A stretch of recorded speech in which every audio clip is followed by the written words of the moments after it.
ایک عابد تھا، وہ پہاڑ کے غار میں عبادت کرتا تھا، دن بھر عبادت میں رہتا، باہر نکلتا تو ایک انار کا درخت ہے، اسے وہاں سے ایک انار مل جاتا، پاس ہی ٹھنڈے پانی کی ایک نہر تھی، چشمہ تھا جو رواں تھا، پانی پیتا اور عبادت میں مشغول ہو جاتا۔ ایک بار حضرت موسیٰ علیہ السلام کا ادھر سے گزر ہوا تو اس عابد نے حضرت موسیٰ علیہ السلام سے کہا کہ میں دیکھو کتنی عبادت کرتا ہوں، دن بھر عبادت میں لگا رہتا ہوں، ایک انار مل جاتا ہے، تھوڑا پانی مل جاتا ہے اور اسی پر گزارا کرتا ہوں، نیچے یہ جو بستی ہے دور، اس میں انواع و اقسام کی چیزیں ہیں، لوگ خوب مزے اڑا رہے ہیں اور کسی فکر میں نہیں ہیں اور عبادت گزاری بھی نہیں کرتے، ناشکری کر رہے ہیں۔ تو یہ ذرا اللہ میاں سے جا کر جب جاؤ، حضرت موسیٰ علیہ السلام سے کہا تو اس نے کہا کہ جا کر یہ بات اللہ تعالیٰ سے کرنا کہ میری اتنی عبادت کے بعد ایک انار اور تھوڑا سا پانی۔ تو حضرت موسیٰ علیہ السلام نے یہ پیغام اس تک اللہ تعالیٰ تک پہنچا دیا۔ اب آپ یہ دیکھیے کرنا خدا کا کیا ہوتا ہے کہ ایک روز وہ عابد عبادت کر کے فارغ ہوتا ہے، باہر آتا ہے اس آس میں کہ انار ہوگا، پانی ہوگا، لیکن نہ وہاں انار کا درخت تھا، نہ پانی تھا، لگ و دگ صحرا تھا۔ اب پیاس شدت کی لگی اور وہ اس میں رواں دواں تلاش میں مارا پھر رہا ہے، سرگرداں ہے کہ پانی مل جائے تو پیاس ختم ہو جائے کسی طرح سے۔ وہ آگے چلتا ہے تو اس نے دیکھا کہ دور سے ایک آدمی آ رہا ہے اور اس کے کاندھے پہ ایک سراہی ہے۔ جب وہ قریب پہنچا تو اس نے اس اجنبی سے کہا کہ مجھے پانی پینے کے لیے دے دو۔ اس نے کہا کہ بھائی دیکھو تمہارے پاس کیا ہے مجھے ریٹرن دینے کو کہ میں تمہیں پانی دوں تو تم مجھے کیا دو گے؟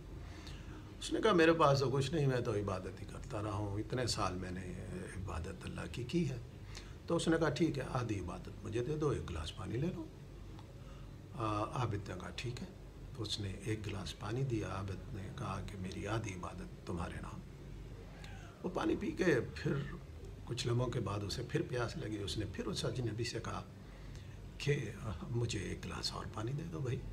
اس نے کہا کہ پھر باقی جو آدھی عبادت ہے آدھی زندگی کی وہ بھی میرے نام کر دو۔ تو عابد نے کہا وہ بھی تمہارے نام، اور وہ گلاس پانی کا اس نے پی لیا۔ اب عابد کے پاس کچھ بھی نہیں تھا۔ اس اجنبی نے کہا دیکھو میں کوئی انسان نہیں ہوں، مجھے اللہ تعالیٰ، میں فرشتہ ہوں، اللہ تعالیٰ نے مجھے بھیجا ہے تمہاری طرف تاکہ تمہیں کچھ سمجھا دیا جائے، بتایا جائے۔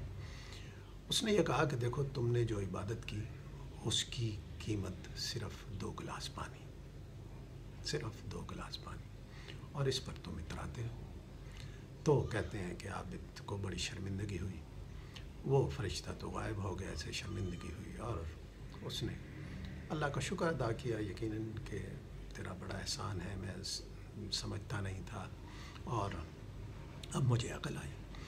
نتیجتاً ہم اپنی زندگی میں اگر دیکھیں تو ہمیں اپنی زندگی میں ایسا ہی نظر آتا ہے، ہم گلے شکوے کرتے ہوئے نظر آتے ہیں، فلاں کے پاس کار ہے، میرے پاس ٹوٹی پھوٹی موٹر سائیکل ہے، فلاں کے پاس مرسڈیز ہے، کیڈلاک ہے، میرے پاس ایک چھوٹی سی سوزوکی کار ہے، فلاں کے پاس بنگلہ ہے، میرا چھوٹا سا گھر ہے وہ بھی ٹوٹا پھوٹا ہے، فلاں کے بچے اتنے بڑے بڑے اسکولوں میں پڑھ رہے ہیں، کالجوں میں پڑھ رہے ہیں، میرے بچے بیچارے ایسے محلے کے چھوٹے سے اسکول میں جاتے ہیں جہاں سہولتیں نہیں ہیں، بڑی مشکل سے گزارا ہوتا ہے، آسائشیں بچوں کو پرووائڈ نہیں کر سکتا، جو میں چاہتا ہوں وہ نہیں دے سکتا، وہ جو چاہتے ہیں میں وہ بھی نہیں دے سکتا، اور اس پہ ہم کڑتے رہتے ہیں۔ کبھی ہم یہ نہیں دیکھتے کہ ہم پر اللہ تعالیٰ کی کتنی اور آسائشیں، عنایتیں ہمارے پاس ہیں، اگر ان کا ہم شمار کرنے لگیں تو وہ شمار ہی نہ ہو سکیں۔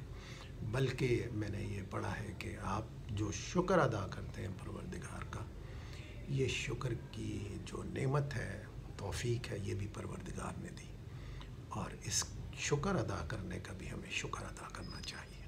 ذرا سوچیے۔